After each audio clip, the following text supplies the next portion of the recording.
ಎಲ್ಲರಿಗೂ ನಮಸ್ಕಾರ ಸ್ನೇಹಿತರೆ ವಾರ್ಡನ್ ಉದ್ಯೋಗಗಳಿಗೆ ನೇಮಕಾತಿ ನಡೀತಾ ಇದೆ ನೋಡಿ ವಾರ್ಡನ್ ಹುದ್ದೆಗಳಿಗೆ ನೇಮಕಾತಿ ನಡೀತಾ ಇದೆ. ಆಯ್ಕೆಯಾದಂಥ ಅಭ್ಯರ್ಥಿಗಳಿಗೆ ಬೆಂಗಳೂರಿನಲ್ಲಿ ನೇಮಕಾತಿ ಮಾಡಿಕೊಳ್ಳಲಾಗುತ್ತೆ ನೋಡಿ. ಇದೊಂದು ಹೊಸ ಸೂಚನೆ ಆಗಿರುತ್ತೆ ನೋಡಿ. ಪುರುಷ ಮತ್ತು ಮಹಿಳಾ ಅಭ್ಯರ್ಥಿಗಳು ಇಬ್ಬರು ಈ ಒಂದು ಹುದ್ದೆಗಳಿಗೆ ಅರ್ಜಿಗಳನ್ನು ಸಲ್ಲಿಸಬಹುದಾಗಿರುತ್ತೆ. ಹಾಗೆ ವಸತಿ ಶಾಲೆಗಳಿಂದ ಏನು ನೇಮಕಾತಿಯ ಒಂದು ಹೊಸ ಸೂಚನೆ ಬಿಡುಗಡೆಯಾಗಿದೆ ನೋಡಿ. ಬಾಯ್ಸ್ ಹಾಸ್ಟೆಲ್ ವಾರ್ಡನ್ ನೋಡಿ, ಹಾಸ್ಟೆಲ್ ವಾರ್ಡನ್ ಹುದ್ದೆಗಳಾಗಿರ್ತವೆ. ಹಾಗೆ full time resident hostel administration job ಅಂತ ಕೊಟ್ಟಿದ್ದಾರೆ ನೋಡಿ. ಇದೊಂದು ಪರ್ಮನೆಂಟ್ ಹುದ್ದೆಗಳು ಹಾಗೂ ಕಾಯಂ ಉದ್ಯೋಗಗಳಾಗಿರ್ತವೆ ನೋಡಿ. ಈ ಒಂದು ಅಫಿಷಿಯಲ್ ವೆಬ್ಸೈಟ್ಗೆ ಹೋಗಿ ನೀವು ಆನ್ಲೈನ್ ಮೂಲಕ ಅರ್ಜಿಗಳನ್ನು ಸಲ್ಲಿಸಬೇಕಾಗುತ್ತೆ. ಇದರ ಒಂದು ಡೈರೆಕ್ಟ್ ಆದಂಥ ಲಿಂಕನ್ನು ವಿಡಿಯೋ ಡಿಸ್ಕ್ರಿಪ್ಷನ್ ಬಾಕ್ಸಲ್ಲಿ ಇರುತ್ತೆ ನೋಡಿ. ಅಲ್ಲಿ ಹೋಗಿ ನೀವು ಇನ್ನೂ ಹೆಚ್ಚಿನ ಮಾಹಿತಿಯನ್ನು ತಿಳ್ಕೊಂಡು ಆನ್ಲೈನ್ ಅರ್ಜಿಗಳನ್ನು ಸಲ್ಲಿಸಬೇಕಾಗುತ್ತೆ. ಹಾಗೇನ ಫ್ರೆಂಡ್ಸ್, ಈ ಒಂದು ಹುದ್ದೆಗಳಿಗೆ ನೋಡಿ ಬಾಯ್ಸ್ ಹಾಸ್ಟೆಲ್ ಹುದ್ದೆಗಳಾಗಿರ್ತವೆ. ಈ ಒಂದು ಹುದ್ದೆಗಳಿಗೆ ಅರ್ಜಿಗಳನ್ನು ಸಲ್ಲಿಸಬಹುದಾಗಿರುತ್ತೆ. ಇನ್ನು ಫ್ರೆಂಡ್ಸ್, ಕೊನೆಯ ದಿನಾಂಕವನ್ನು ನೋಡೋದಾದರೆ ಅಪ್ಲೈ ಮಾಡಲಿಕ್ಕೆ ಅರ್ಜಿಗಳು ಆಲ್ರೆಡಿ ಶುರುವಾಗಿವೆ. ಅರ್ಜಿಗಳನ್ನು ಸಲ್ಲಿಸಲಿಕ್ಕೆ 15 ಮಾರ್ಚ್ 2026 ಅರ್ಜಿ ಸಲ್ಲಿಸಲು ಕೊನೆಯ ದಿನಾಂಕ ಆಗಿರುತ್ತೆ ನೋಡಿ. ಹಾಗೇನ ಇಂಟರ್ವ್ಯೂ ಇರುತ್ತೆ ಮತ್ತು ಶಾರ್ಟ್ ಲಿಸ್ಟಿಂಗ್ ಆದಂಥ ಅಭ್ಯರ್ಥಿಗಳಿಗೆ ಇಂಟರ್ವ್ಯೂ ಇರುತ್ತೆ ನೋಡಿ. ಯಾವುದೇ ರೀತಿಯಾದಂಥ ಲಿಖಿತ ಪರೀಕ್ಷೆ ಇರಲ್ಲ. ಈ ಒಂದು ಹುದ್ದೆಗಳಿಗೆ ಯಾವುದೇ ರೀತಿಯಾದಂಥ ಲಿಖಿತ ಪರೀಕ್ಷೆ ಇರಲ್ಲ. ಕೆಲಸದ ಸ್ಥಳ ನೋಡಿ ಬೆಂಗಳೂರು, ಕರ್ನಾಟಕ ಆಗಿರುತ್ತೆ.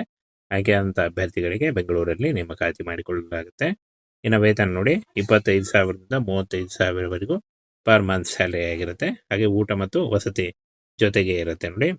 ಹಾಗೇನ ಶೈಕ್ಷಣಿಕ ಅರ್ಹತೆಯನ್ನು ನೋಡೋದಾದರೆ PUC ಮತ್ತು ಯಾವುದೇ ಎನಿ ಡಿಗ್ರಿ ಹೊಂದಿದಂಥ ಅಭ್ಯರ್ಥಿಗಳು ಅರ್ಜಿಗಳನ್ನು ಸಲ್ಲಿಸಬಹುದಾಗಿರುತ್ತೆ. ಹಾಗೆ ಹಾಸ್ಟೆಲ್ನ ರೆಕಾರ್ಡ್ ಮೇಂಟೈನ್ ಮಾಡಲು ಬೇಸಿಕ್ ಕಂಪ್ಯೂಟರ್ ನಾಲೆಜ್ ಇದ್ದರೆ ಸಾಕು ಅಂತ ಕೊಟ್ಟಿದ್ದಾರೆ ನೋಡಿ.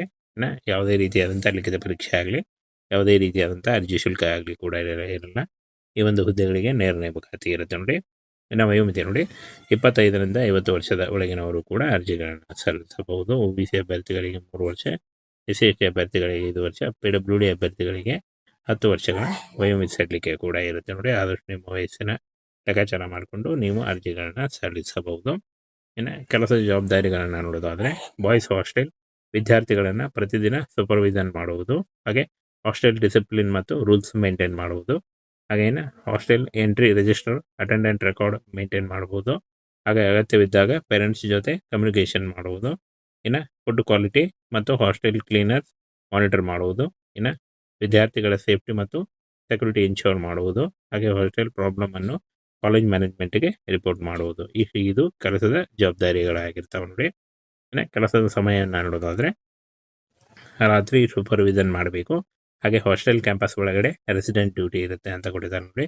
ವೀಕೆಂಡ್ನಲ್ಲಿ ಸ್ಟೂಡೆಂಟ್ ಹಾಸ್ಟೆಲ್ನಲ್ಲಿ ಇದ್ದರೆ ಮಾನಿಟರಿಂಗ್ ಮಾಡಬೇಕಾಗುತ್ತೆ ಅಂತ ಹೇಳಿದ್ದಾರೆ. ಹಾಗೆ ಆಯ್ಕೆ ಪ್ರಕ್ರಿಯೆಯನ್ನು ನೋಡೋದಾದರೆ ಫ್ರೆಂಡ್ಸ್ ನೋಡಿ, ರೆಸ್ಯೂಮ್ ಸ್ಕ್ರೀನಿಂಗು ಮತ್ತು ಪರ್ಸನಲ್ ಇಂಟರ್ವ್ಯೂ, ಡಾಕ್ಯುಮೆಂಟ್ ವೆರಿಫಿಕೇಷನ್ ಮೂಲಕ ಆಯ್ಕೆಯನ್ನು ಮಾಡಿಕೊಳ್ಳಲಾಗುತ್ತೆ ನೋಡಿ.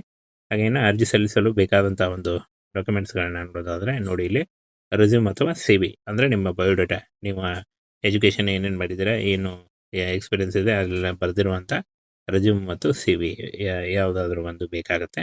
Graduation certificate, government ID proof ಅಂದರೆ ಆಧಾರ್ ಕಾರ್ಡು, ಹಾಗೆ passport size photo, experience certificate ಇದ್ದರೆ, ಇಲ್ಲ ಅಂದರೆ ನಡೆಯುತ್ತೆ. ಪರಿಸರ ಕೂಡ ಈ ಒಂದು ಹುದ್ದೆಗಳಿಗೆ ಅರ್ಜಿಗಳನ್ನು ಸಲ್ಲಿಸಬಹುದು. ಇನ್ನು ಫ್ರೆಂಡ್ಸ್ ನೋಡಿ, ಈ ಒಂದು ಅಫಿಷಿಯಲ್ ವೆಬ್ಸೈಟ್ಗೆ ಹೋಗಿ ನೀವು ಆನ್ಲೈನ್ ಮೂಲಕ ಅರ್ಜಿಗಳನ್ನು ಸಲ್ಲಿಸಬೇಕಾಗತ್ತೆ. ಸ್ನೇಹಿತರೆ, ವಾರ್ಡನ್ ಉದ್ಯೋಗಗಳಿಗೆ ನೇಮಕಾತಿ ನಡೀತಾ ಇದೆ ನೋಡಿ ವಾರ್ಡನ್ ಹುದ್ದೆಗಳಿಗೆ ನೇಮಕಾತಿ ನಡೀತಾ ಇದೆ. ಆಯ್ಕೆಯಾದಂಥ ಅಭ್ಯರ್ಥಿಗಳಿಗೆ ಬೆಂಗಳೂರಿನಲ್ಲಿ ನೇಮಕಾತಿ ಮಾಡಿಕೊಳ್ಳಲಾಗುತ್ತೆ ನೋಡಿ. ಇದೊಂದು ಹೊಸ ಸೂಚನೆ ಆಗಿರುತ್ತೆ ನೋಡಿ. ಪುರುಷ ಮತ್ತು ಮಹಿಳಾ ಅಭ್ಯರ್ಥಿಗಳು ಇಬ್ಬರು ಈ ಒಂದು ಹುದ್ದೆಗಳಿಗೆ ಅರ್ಜಿಗಳನ್ನು ಸಲ್ಲಿಸಬಹುದಾಗಿರುತ್ತೆ. ಹಾಗೆ ವಸತಿ ಶಾಲೆಗಳಿಂದ ಏನು ನೇಮಕಾತಿಯ ಒಂದು ಹೊಸ ಸೂಚನೆ ಬಿಡುಗಡೆಯಾಗಿದೆ ನೋಡಿ. ಬಾಯ್ಸ್ ಹಾಸ್ಟೆಲ್ ವಾರ್ಡನ್ ನೋಡಿ, ಹಾಸ್ಟೆಲ್ ವಾರ್ಡನ್ ಹುದ್ದೆಗಳಾಗಿರ್ತವೆ. ಹಾಗೆ full time resident hostel administration job ಅಂತ ಕೊಟ್ಟಿದ್ದಾರೆ ನೋಡಿ. ಇದೊಂದು ಪರ್ಮನೆಂಟ್ ಹುದ್ದೆಗಳು ಹಾಗೂ ಕಾಯಂ ಉದ್ಯೋಗಗಳಾಗಿರ್ತವೆ ನೋಡಿ. ಈ ಒಂದು ಅಫಿಷಿಯಲ್ ವೆಬ್ಸೈಟ್ಗೆ ಹೋಗಿ ನೀವು ಆನ್ಲೈನ್ ಮೂಲಕ ಅರ್ಜಿಗಳನ್ನು ಸಲ್ಲಿಸಬೇಕಾಗುತ್ತೆ. ಇದರ ಒಂದು ಡೈರೆಕ್ಟ್ ಆದಂಥ ಲಿಂಕನ್ನು ವಿಡಿಯೋ ಡಿಸ್ಕ್ರಿಪ್ಷನ್ ಬಾಕ್ಸಲ್ಲಿ ಇರುತ್ತೆ ನೋಡಿ. ಅಲ್ಲಿ ಹೋಗಿ ನೀವು ಇನ್ನೂ ಹೆಚ್ಚಿನ ಮಾಹಿತಿಯನ್ನು ತಿಳ್ಕೊಂಡು ಆನ್ಲೈನ್ ಅರ್ಜಿಗಳನ್ನು ಸಲ್ಲಿಸಬೇಕಾಗುತ್ತೆ. ಹಾಗೇನ ಫ್ರೆಂಡ್ಸ್, ಈ ಒಂದು ಹುದ್ದೆಗಳಿಗೆ ನೋಡಿ ಬಾಯ್ಸ್ ಹಾಸ್ಟೆಲ್ ಹುದ್ದೆಗಳಾಗಿರ್ತವೆ. ಈ ಒಂದು ಹುದ್ದೆಗಳಿಗೆ ಅರ್ಜಿಗಳನ್ನು ಸಲ್ಲಿಸಬಹುದಾಗಿರುತ್ತೆ. ಇನ್ನು ಫ್ರೆಂಡ್ಸ್, ಕೊನೆಯ ದಿನಾಂಕವನ್ನು ನೋಡೋದಾದರೆ ಅಪ್ಲೈ ಮಾಡಲಿಕ್ಕೆ ಅರ್ಜಿಗಳು ಆಲ್ರೆಡಿ ಶುರುವಾಗಿವೆ. ಅರ್ಜಿಗಳನ್ನು ಸಲ್ಲಿಸಲಿಕ್ಕೆ 15 ಮಾರ್ಚ್ 2026 ಅರ್ಜಿ ಸಲ್ಲಿಸಲು ಕೊನೆಯ ದಿನಾಂಕ ಆಗಿರುತ್ತೆ ನೋಡಿ. ಹಾಗೇನ ಇಂಟರ್ವ್ಯೂ ಇರುತ್ತೆ ಮತ್ತು ಶಾರ್ಟ್ ಲಿಸ್ಟಿಂಗ್ ಆದಂಥ ಅಭ್ಯರ್ಥಿಗಳಿಗೆ ಇಂಟರ್ವ್ಯೂ ಇರುತ್ತೆ ನೋಡಿ. ಯಾವುದೇ ರೀತಿಯಾದಂಥ ಲಿಖಿತ ಪರೀಕ್ಷೆ ಇರಲ್ಲ. ಈ ಒಂದು ಹುದ್ದೆಗಳಿಗೆ ಯಾವುದೇ ರೀತಿಯಾದಂಥ ಲಿಖಿತ ಪರೀಕ್ಷೆ ಇರಲ್ಲ. ಕೆಲಸದ ಸ್ಥಳ ನೋಡಿ ಬೆಂಗಳೂರು ಕರ್ನಾಟಕ ಆಗಿರುತ್ತೆ. ಆಯ್ಕೆಯಾದಂಥ ಅಭ್ಯರ್ಥಿಗಳಿಗೆ ಬೆಂಗಳೂರಲ್ಲಿ ನೇಮಕಾತಿ ಮಾಡಿಕೊಳ್ಳಲಾಗುತ್ತೆ.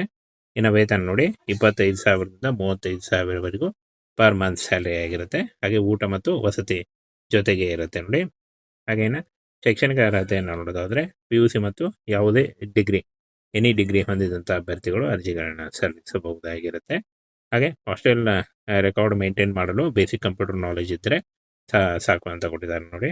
ಇನ್ನು ಯಾವುದೇ ರೀತಿಯಾದಂಥ ಲಿಖಿತ ಪರೀಕ್ಷೆ ಆಗಲಿ ಯಾವುದೇ ರೀತಿಯಾದಂಥ ಅರ್ಜಿ ಶುಲ್ಕ ಆಗಲಿ ಕೂಡ ಇರಲ್ಲ. ಈ ಒಂದು ಹುದ್ದೆಗಳಿಗೆ ನೇರ ನೇಮಕಾತಿ ಇರುತ್ತೆ ನೋಡಿ. ಇನ್ನು ವಯೋಮಿತಿ ನೋಡಿ 25ರಿಂದ 50 ವರ್ಷದ ಒಳಗಿನವರು ಕೂಡ ಅರ್ಜಿಗಳನ್ನು ಸಲ್ಲಿಸಬಹುದು. OBC ಅಭ್ಯರ್ಥಿಗಳಿಗೆ 3 ವರ್ಷ, SC/ST ಅಭ್ಯರ್ಥಿಗಳಿಗೆ 5 ವರ್ಷ, PWD ಅಭ್ಯರ್ಥಿಗಳಿಗೆ 10 ವರ್ಷಗಳ ವಯೋಮಿತಿ ಸಲ್ಲಿಕೆ ಕೂಡ ಇರುತ್ತೆ ನೋಡಿ. ಆದಷ್ಟು ನಿಮ್ಮ ವಯಸ್ಸಿನ ಲೆಕ್ಕಾಚಾರ ಮಾಡಿಕೊಂಡು ನೀವು ಅರ್ಜಿಗಳನ್ನು ಸಲ್ಲಿಸಬಹುದು. ಇನ್ನು ಕೆಲಸದ ಜವಾಬ್ದಾರಿಗಳನ್ನು ನೋಡೋದಾದರೆ ಬಾಯ್ಸ್ ಹಾಸ್ಟೆಲ್ ವಿದ್ಯಾರ್ಥಿಗಳನ್ನು ಪ್ರತಿದಿನ ಸೂಪರ್ವಿಷನ್ ಮಾಡುವುದು, ಹಾಗೆ ಹಾಸ್ಟೆಲ್ ಡಿಸಿಪ್ಲಿನ್ ಮತ್ತು ರೂಲ್ಸ್ ಮೇಂಟೈನ್ ಮಾಡುವುದು, ಹಾಗೇನು hostel entry register attendant record maintain ಮಾಡ್ಬೋದು. ಹಾಗೆ ಅಗತ್ಯವಿದ್ದಾಗ ಪೇರೆಂಟ್ಸ್ ಜೊತೆ ಕಮ್ಯುನಿಕೇಷನ್ ಮಾಡುವುದು. ಇನ್ನು ಫುಡ್ ಕ್ವಾಲಿಟಿ ಮತ್ತು ಹಾಸ್ಟೆಲ್ ಕ್ಲೀನರ್ಸ್ ಮಾನಿಟರ್ ಮಾಡುವುದು. ಇನ್ನು ವಿದ್ಯಾರ್ಥಿಗಳ ಸೇಫ್ಟಿ ಮತ್ತು ಸೆಕ್ಯೂರಿಟಿ ಇನ್ಶೋರ್ ಮಾಡುವುದು. ಹಾಗೆ ಹಾಸ್ಟೆಲ್ ಪ್ರಾಬ್ಲಮನ್ನು ಕಾಲೇಜ್ ಮ್ಯಾನೇಜ್ಮೆಂಟ್ಗೆ ರಿಪೋರ್ಟ್ ಮಾಡುವುದು. ಇದು ಕೆಲಸದ ಜವಾಬ್ದಾರಿಗಳಾಗಿರ್ತಾವೆ ನೋಡಿ. ಇನ್ನು ಕೆಲಸದ ಸಮಯವನ್ನು ನೋಡೋದಾದರೆ ರಾತ್ರಿ ಸೂಪರ್ವಿಷನ್ ಮಾಡಬೇಕು. ಹಾಗೆ ಹಾಸ್ಟೆಲ್ ಕ್ಯಾಂಪಸ್ ಒಳಗಡೆ ರೆಸಿಡೆಂಟ್ ಡ್ಯೂಟಿ ಇರುತ್ತೆ ಅಂತ ಕೊಟ್ಟಿದ್ದಾರೆ ನೋಡಿ. ವೀಕೆಂಡ್ನಲ್ಲಿ ಸ್ಟೂಡೆಂಟ್ ಹಾಸ್ಟೆಲ್ನಲ್ಲಿ ಇದ್ದರೆ ಮಾನಿಟರಿಂಗ್ ಮಾಡಬೇಕಾಗುತ್ತೆ ಅಂತ ಹೇಳಿದ್ದಾರೆ. ಹಾಗೆ ಇನ್ನು ಆಯ್ಕೆ ಪ್ರಕ್ರಿಯೆಯನ್ನು ನೋಡೋದಾದರೆ ಫ್ರೆಂಡ್ಸ್ ನೋಡಿ, ರೆಸ್ಯೂಮ್ ಸ್ಕ್ರೀನಿಂಗು ಮತ್ತು ಪರ್ಸನಲ್ ಇಂಟರ್ವ್ಯೂ ಡಾಕ್ಯುಮೆಂಟ್ ವೆರಿಫಿಕೇಷನ್ ಮೂಲಕ ಆಯ್ಕೆಯನ್ನು ಮಾಡಿಕೊಳ್ಳಲಾಗುತ್ತೆ ನೋಡಿ. ಹಾಗೆ ಇನ್ನು ಅರ್ಜಿ ಸಲ್ಲಿಸಲು ಬೇಕಾದಂಥ ಒಂದು ಡಾಕ್ಯುಮೆಂಟ್ಸ್ಗಳನ್ನ ನೋಡೋದಾದರೆ ನೋಡಿ, ಇಲ್ಲಿ ರೆಸ್ಯೂಮ್ ಅಥವಾ CV ಅಂದರೆ ನಿಮ್ಮ ಬಯೋಡೇಟಾ, ನಿಮ್ಮ ಎಜುಕೇಷನ್ ಏನೇನು ಮಾಡಿದ್ದೀರಾ, ಏನು ಎಕ್ಸ್ಪೀರಿಯನ್ಸ್ ಇದೆ ಅದೆಲ್ಲ ಬರೆದಿರುವಂಥ ರೆಸ್ಯೂಮ್ ಮತ್ತು CV ಯಾವುದಾದ್ರೂ ಒಂದು ಬೇಕಾಗುತ್ತೆ. Graduation certificate, government ID proof ಅಂದರೆ ಆಧಾರ್ ಕಾರ್ಡು, ಹಾಗೆ passport size photo, experience certificate ಇದ್ದರೆ, ಇಲ್ಲ ಅಂದರೆ ನಡೆಯುತ್ತೆ. ಫ್ರೆಶರ್ ಕೂಡ ಈ ಒಂದು ಹುದ್ದೆಗಳಿಗೆ ಅರ್ಜಿಗಳನ್ನು ಸಲ್ಲಿಸಬಹುದು. ಇನ್ನು ಫ್ರೆಂಡ್ಸ್ ನೋಡಿ, ಈ ಒಂದು ಅಫಿಷಿಯಲ್ ವೆಬ್ಸೈಟ್ಗೆ ಹೋಗಿ ನೀವು ಆನ್ಲೈನ್ ಮೂಲಕ ಅರ್ಜಿಗಳನ್ನು ಸಲ್ಲಿಸಬೇಕಾಗತ್ತೆ.